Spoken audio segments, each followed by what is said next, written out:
councillor, I must mention as well, who would have trounced the mayor at the local government elections, and the mayor was only resurrected by his party. So he's not there by the vote of the people or on merit. He's there because he's a party crony, and he is there for the purposes of just stymieing development in the capital city. That is what I'm saying. That is his only purpose right there, right? So this is a letter that was sent to the sitting mayor, Alfred Mentor, his worship, from Councillor Diarmas. And Councillor Diarmas has been lamenting over and over, right on this program, at City Hall statutory. Sometimes he looks so frustrated. He's a fair-skinned guy, but sometimes his face turns red when he sits there at City Hall and listens to the nonsense that is said there for hours and not actually discussing developments in the city. So the councillor sent this letter to the mayor, and he is asking about expenditure guidelines in the absence of an approved budget. He's asking for the total expenditure for the fiscal year to date and the current bank balance and financial statements. Now, this is something that you would expect a councillor to be aware of at City Hall. But this is how the PNC run City Hall is managed. The persons who are charged with the decision-making powers of City Hall are not even aware of its financial status. Right? They're not even aware of the financial status. And the sad part about it, what was that? Anyway, the sad part about it is that there's no end in sight to this sort of foolishness. Now, let me take you over to this page here, right? So whilst Councillor Diarmas is trying to find out what is going on with City Hall's finances, how much money we spend for the year without having a budget, and what else he asks about? What else he asks about? And the current bank balance and financial statements. How much money City Hall actually got right now? Right? Despite him or that being a priority for 𝒂𝒊𝒕𝒂𝒊𝒔. The functioning of City Hall. City Hall being able to pay its bills. City Hall having a proper asset register. City Hall being able to know exactly in terms of citizens of the capital city who actually pay taxes and who ain't pay. A system that works, an IT system that works. This is what our mayor of the capital city is doing or was doing, right? This is what he was doing. Whilst the council is trying to find out about the financial situation and the operations of City Hall, my boy out touring the place, right? My boy out touring the place. He's in Ghana. Now let me take y'all through of what the mayor went to see in Ghana, right? And mind you, I have no problems with the Ghanaians and them wanting to offer assistance to Guyana in terms of bettering things here, right? But let's go through and look at what the mayor went till to Ghana to see. Mind you, with no clerk market, with no clerk works, with no engineer, city engineer, nothing. He barely no market in this capital city, but he going to Recce market. Let me go. Right? So let me look at this here. First of all, this gives an eerie resemblance to Stabrook, right? It might not, Stabrook mightn't be as organized and stuff, but it's basically Stabrook market you're looking at here inside. You know, you got your stalls and stuff, people selling ting. Stabrook market a little more old, but basically the same thing. Steel structure, bolt together. This here got different tiers. So this is the only thing different about this market here in relation to Stabrook is that there's a ground level and then you got like a first floor. You understand? So we're looking at what the mayor saw. And mind you, no report is submit yet on the trip. Right? Apparently supposed to submit something sometime down the line or whatever. But I'm saying you're supposed to be taking notes all the time. The flight from Ghana to Guyana long. You could have been putting together something, a preliminary report, so that people could have seen what the hell you went there to do. Right? Let me continue. People vending, right? Roadside vending, familiar. So Ghana got the same problems like Guyana roadside vending that they ain't solved yet. So you go to Ghana to look at markets and put up at roadside vending, same thing, we got same issue that we having here. Ghana ain't deal with that yet. Okay. All right, nice market, look nice outside. I don't even know why he posts this. Or probably to show that like Ghana got derelict buildings.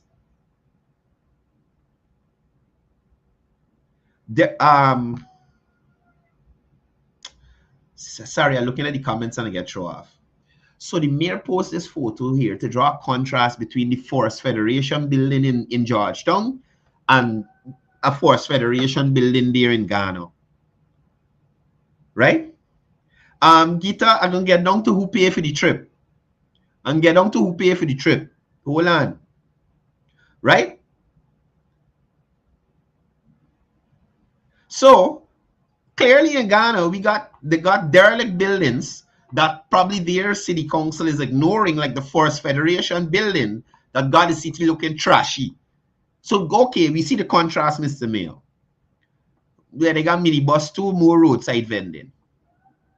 They say look like market by KFC. That is my honest opinion.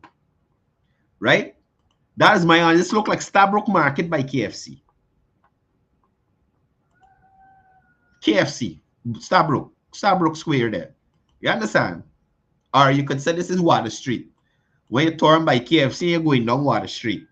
Going towards Republic Bank side there, the Water Street. Right? This is what the mayor went and do. This is what the mayor went to roadside vending again. So the Ghanaians have a problem that their big fancy market can't even handle. And the mayor took a trip to get advice on what? On what? And mind you, I'm not pissing on the Ghanaians, right? But I'm just showing you. I am just showing you how the mayor wastes time. How the mayor wastes time instead of focusing on the main issues of City Hall. Getting City Hall to function properly. Now, in this post here, he spoke about a feasibility study. My visit last week to Kumasi, Ghana, I hope I said that right, to get a first-hand look and experience of the market's situation there and the remedies provided by our feasibility study team that brought resolution to their current situation.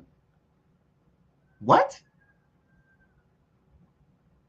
I truly learned a great lot and will continue to engage in order to bring the requisite solutions to Georgetown, Guyana.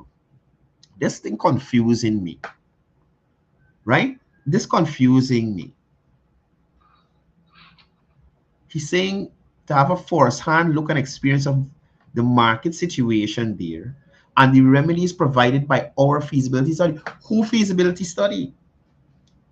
Who feasibility study? Who's our? Right? Now, I make some calls because I don't like to be aloof like the PNC. So apparently, geez, the person tell me the person who paid for this feasibility study, you know. So apparently, feasibility study was paid for by a foreign entity, one of these foreign groups or agencies, right? And the feasibility study is suggesting that the city council build a market to the tune of billions of dollars, a massive billion-dollar structure or whatever it is. Mind you, City Hall can't pay a bill, it can't pay its NIS for its workers, it barely paying the GPL bills, it can't pay the contractors to pick up the garbage, they know how much property they got. Also, they ain't cleaning park, they can't clean drain, they can't build road, but they building billion-dollar market. Right?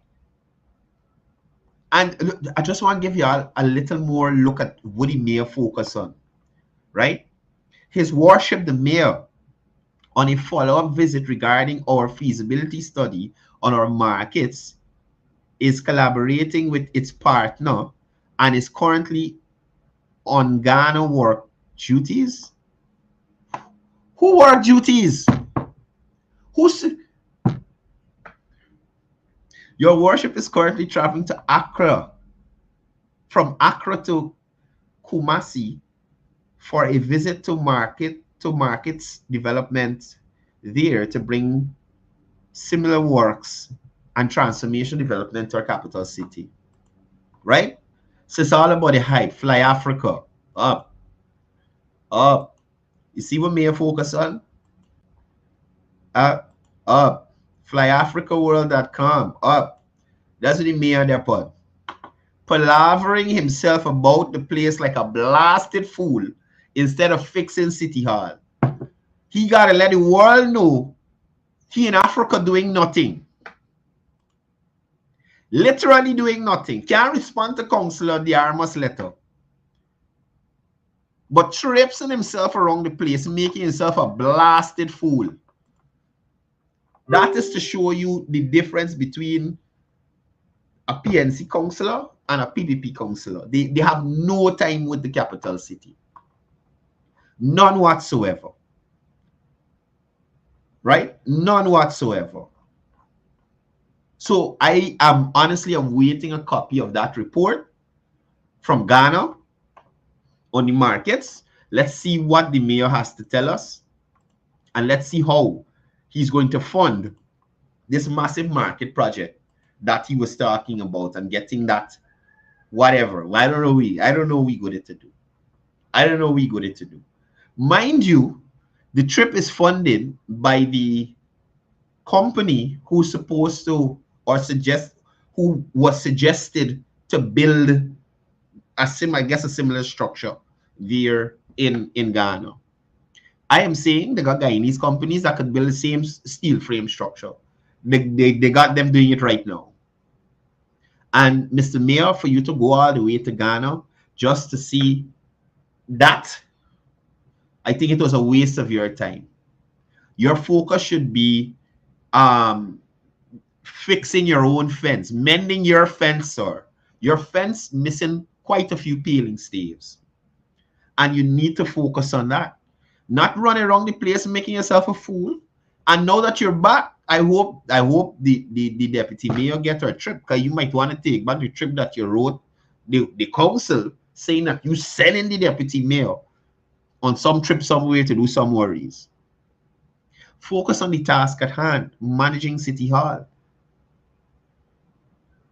picking up the garbage, cleaning the parapets, desilting the drains, doing the roads in the capital city. Focus on your mandate. Right?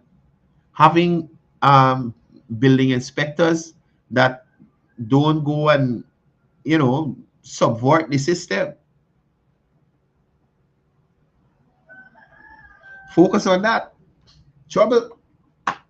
Anyway, let me move on. We got other things to deal with. I tell you, it's a pack morning this morning. What's this? Oh, I got that over there to show y'all just now. A lot of road works happening around the place, people. We can get to that. But I want to jump over to this here. El Pistolero. So I didn't get to address it because we were off here. Councillor Jacobs, thank you, sir. Good to see you here on the live. So I didn't get to address this because we are off here. And this is another councillor. Before I continue with the Pistolero, this is another councillor. Y'all know this Stephen Jacobs. He got 10 locks. You understand? This is another councillor that literally you could see the frustration on the face. It's like, what we doing? What we doing? Like, what we doing? This is the guy that asked the mayor, right? So the mayor was going on at a statutory about the resort and who owned the land, and no permission was given and process and blah, blah, blah. So Councillor Jacobs get up and says, sir, through you, could you ask the city engineer to provide us with the documentation for the permission and the, you know, paperwork for the construction of the urban park? You know what the mayor tell Councillor Jacobs? Apples and oranges. Apples and I don't want to pelt the mayor with 2 apples and 2 orange. You couldn't believe that nonsense? Then the deputy mayor is to bolster the foolishness. One is local and one is international. I don't want to pelt you with 2 apples and 2 orange too. These people for real, that's the kind of foolishness that them councillors be dealing with in there. You listen. It is not a joke at City Hall, you know. You have to be very patient and you have to have real good temperament to deal with these people. I'm telling y'all, they are not easy. You understand me? Apples and oranges.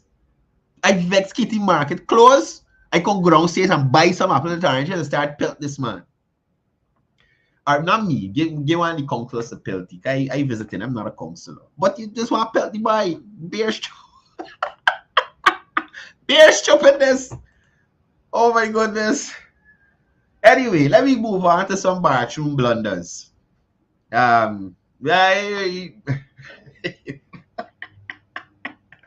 bathroom blunderer, the Pistolero, the mascot for the Eagle Eye movement, David Patterson, the none other. Somebody say, I mute myself. Y'all hearing me? Okay. Yeah. Right. Let me move on to El Pistolero. No, I was telling y'all about David Patterson and GPL. You understand?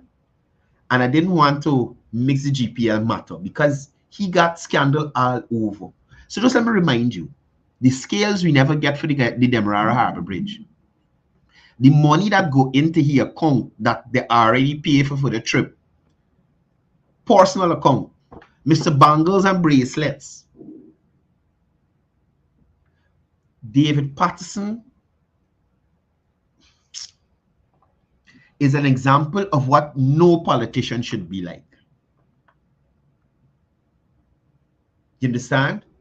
And sometimes is this barefacedness of these people that you could do things like this we're looking at on the screen, right?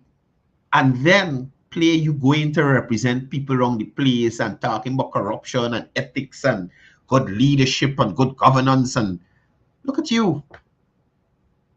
Look at you, David. So apparently David Patterson, Mr. Big Shot here in Guyana, we all know he got caught in this embarrassing situation.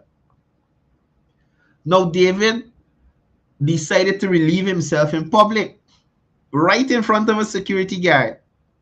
And I mean, talk about the lack of manners.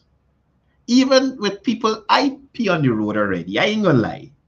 And whilst it's something that is frowned upon, it's something that Guyanese men tend to do. And we should work on that. So I ain't gonna say, well,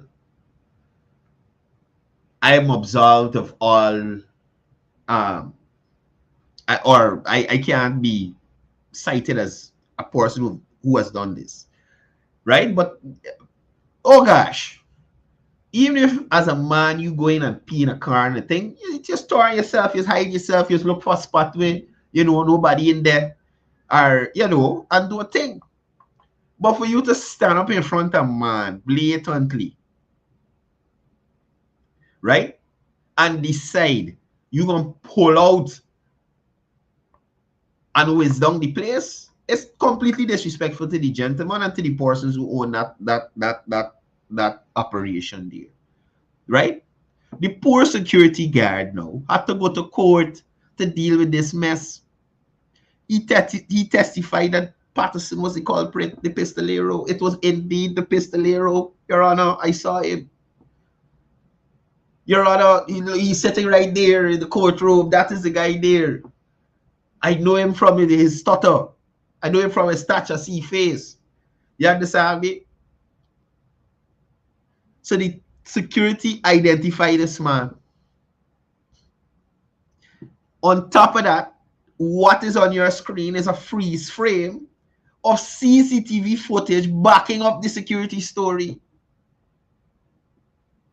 But get this, the judge said there wasn't enough evidence. And I said at home seriously. I said at home seriously wondering what more the judge want to see. Like, what more is the judge looking for? What more is the judge looking for to see? What? On a serious note, what more you want to see? Now, as you know, the judge dismissed the case. So now the police are not happy about this, and they're appealing the decision, arguing that Patterson should face the music for his actions. Now, can you blame the police? You can't blame the police for this. It's ridiculous. You understand? Now, the judge had some doubts about the security guy's testimony, saying it wasn't clear enough. But come on. The guy was just trying to do his job and got peed on. You gotta cut him some slack.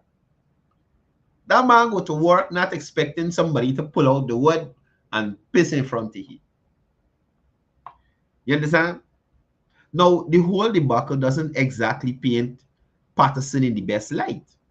And we all know that Patterson is accustomed to dim light. You understand?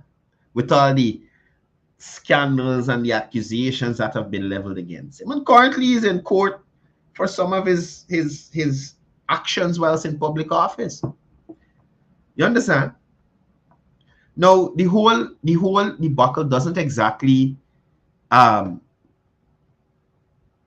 give the PNC especially the ground to stand on when it comes to talking about public perception, right? How does this paint? Well, he's AFC. Well, Lem is one. How does this look to their supporters. I mean, they can got the set that just don't care about it. But the intellectual ones, the ones with morals and values and standards, how does this look to them? How do you go on an election day and put your ex in support of a party that would have somebody like the Pistolero to represent you as a minister of government? Right? Imagine David Patterson, God forbid, become a minister again and go to some foreign country, right, to represent Guyana on an international level. And a reporter pull up this worries and play, Minister Patterson, so there's a video here of you pissing on a fence. What do you have to say to this? As a government official, and how does that paint Guyana? You understand what I show you? So, by arbitrary standards, David Patterson can't run for leader of the AFC because he got clean hands. He didn't wash his hands after that, I see. I ain't see David go and wash his hands after. You gotta come with clean hands. You gotta come with clean hands, sir. You understand me? David is trouble.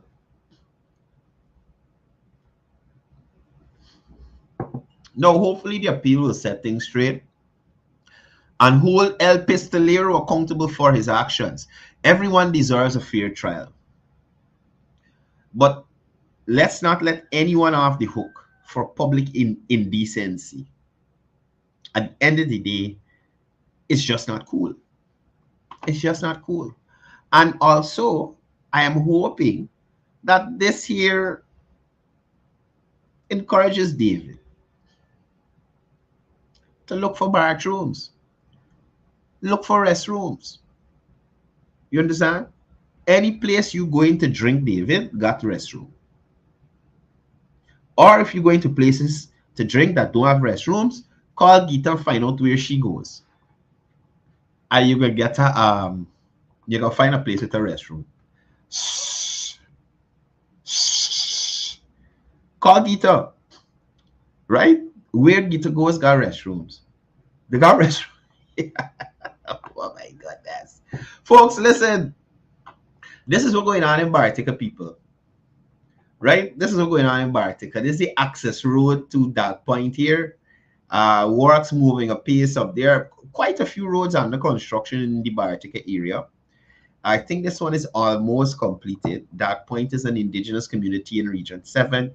It's right on the outskirts of Bartica itself. You could call Bartica the capital of Region 7. So it's just on the fringes of Bartica, on the outskirts of Bartica. And this is another community that the opposition shaft to. They couldn't even be recognized properly as an indigenous community because of some foolishness that the opposition do. I can find out from the OPM rep and give you all the full story. But yeah, this is the road there currently under construction. Access road to Dark Point.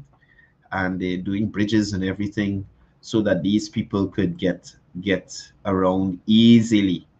You know, the taxis could get in there easily without any problem, and you don't have any issue in raising of fears. You know, I wanted to share something with y'all. So yesterday I had a conversation with a guy from Linden, and let me show y'all some more roads before I get into that. Now, these roads I'm going to be showing you, these are works at Section B, Nomprel, Block 12, Nomprel, Bachelor's Adventure / Beirut, Falls, and Enmore on the East Coast, right? So let me show y'all, because work's happening across. I just show y'all Region 7. Let's jump across here to the East Coast. Let me show y'all. The government is working, people. Despite the nonsense you're hearing from the opposition, the government is working. Speed humps and everything. Roads already painted and stuff. New road construction happening. You understand? Construction going on there. Right? So like I was saying, I was talking to a guy yesterday from Linden. And he was telling me, well, he approached me to point him in the direction of seeking assistance from the Ministry of Agriculture to get a shade house built in Linden. And I assisted, and it's in the process, right? And he called to follow up. But the people still working there in Borbis or something of the sort. Then he jumped over to tell me that why y'all don't pay these teachers. Well, you don't know. Me, he got a problem right there. Because as far I've told y'all before, teachers have nothing to get until the end of the year, like every other public servant. Nothing. Nothing to get until the end of the year, like every other public servant.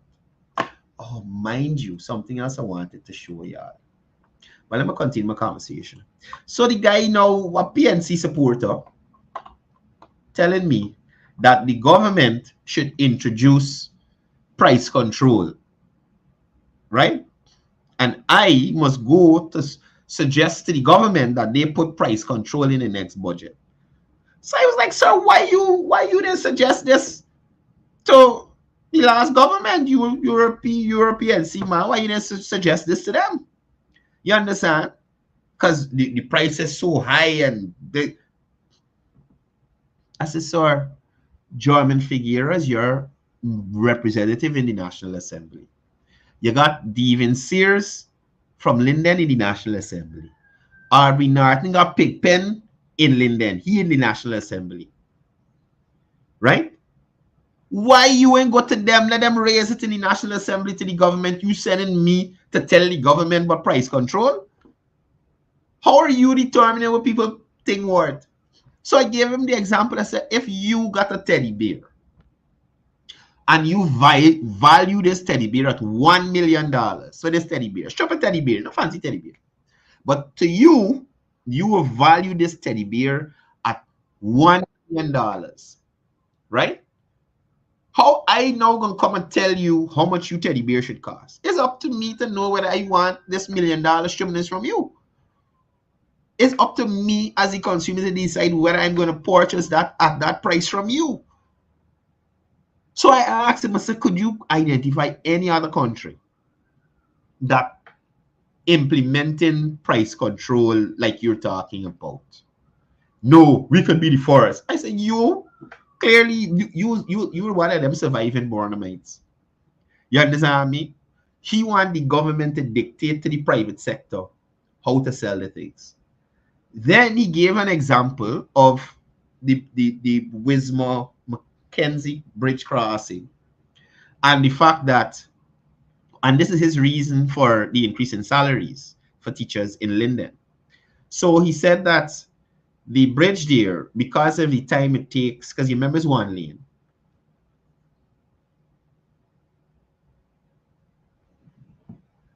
Aye, morning.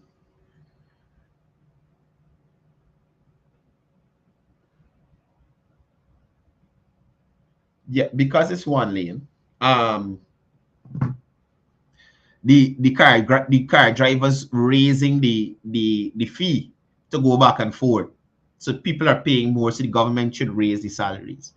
So I said, man, how does a government issue if you got unscrupulous Lindeners overcharging Lindeners? That bridge and the waiting time for you to cross is nothing new. That has always been an issue because it's been a single lane bridge. So it's a case of Lindeners overcharging Lindeners. How the government gonna come into that now? And in most cases, and as a lot of Lindeners like say, we don't use bus, we got taxi, we did car, we drive car, we sketch car. A lot of those cars not even HB. It's private hire than people working. You understand me? Private hire than people working.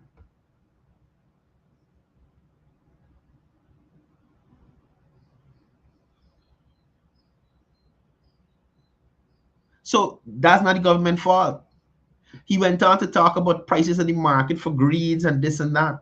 Now, inflation is happening around the world. The government don't sell greens. the government trying to cushion the effects of inflation.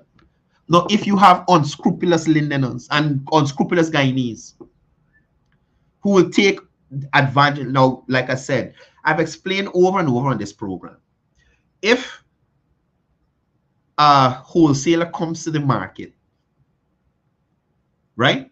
If a wholesaler comes to the market and realize he's the only person with shell out price automatically gone up, the wholesaler, right? And that's what we're dealing with here. That's how people operate, supply and demand, and that's how it is. If something is in less supply, the prices go up. When there's too much, the prices go down. So if demand come to the market, he's the only person with shell out, the wholesaler price automatically gone up. So what happened at the retail end? The person who now buy it at the increased pricing and sell it at the increased price too now. Or you might have a case where that one wholesaler brings shell out and they got one vendor who decide to buy out all the shell out from the wholesaler price. Now, when he ready to sell the back as the only person with shell out on the market, we buy jack up the price terrible. And that is some of the things that are happening here. That is not the government fault. The government ain't involved in that no way, shape, or form. And again, I'm suggesting to persons who complaining about the prices of greens, I don't know which market you are going to. Sorry, let me get this what I suggested first. Grow your own food in your yard. You got yard space there. Block up a piece of concrete, get little earth, expose, and grow it. Secondly, I don't know which markets you are going to, because I see in 200 and 260 and $300 pumpkin, I'm seeing greens at reasonable prices at the markets now. So this inflation and these high prices that you're talking about, I'm not seeing. So where you are shopping? If it is that you are shopping by PNC, people are exploiting you, you need to stop. Just go to the next vendor down. See if you get a different price. Right? Because clearly y'all getting coalition prices. Clearly you're getting coalition prices.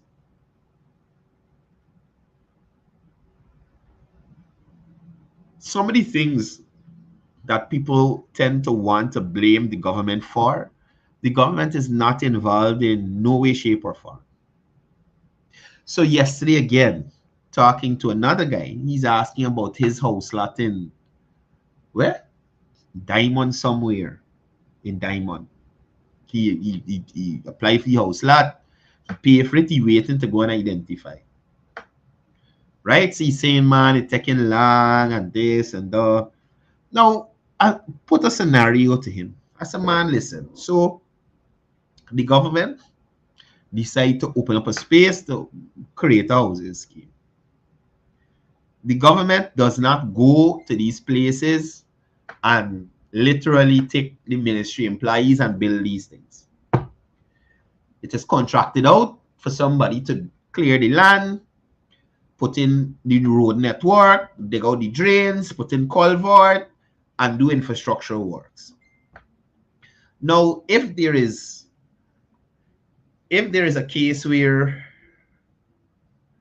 the contractor, for whatever reason, didn't finish on time, he delayed, wherever, he left the work, the government got to carry to court and get back the money, find a new contractor, whatever it is, it takes time. And sometimes we need to understand that processes take time.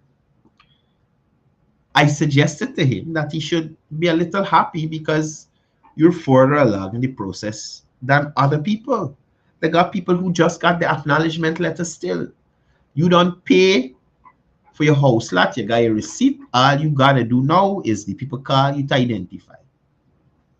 Another thing some people just feel like when you call me or say, man, or send me your letter pre-2019 and I forward that to the Ministry of Housing, that the Ministry of Housing will call you the same day or the next day or something like that. It doesn't work like that, people.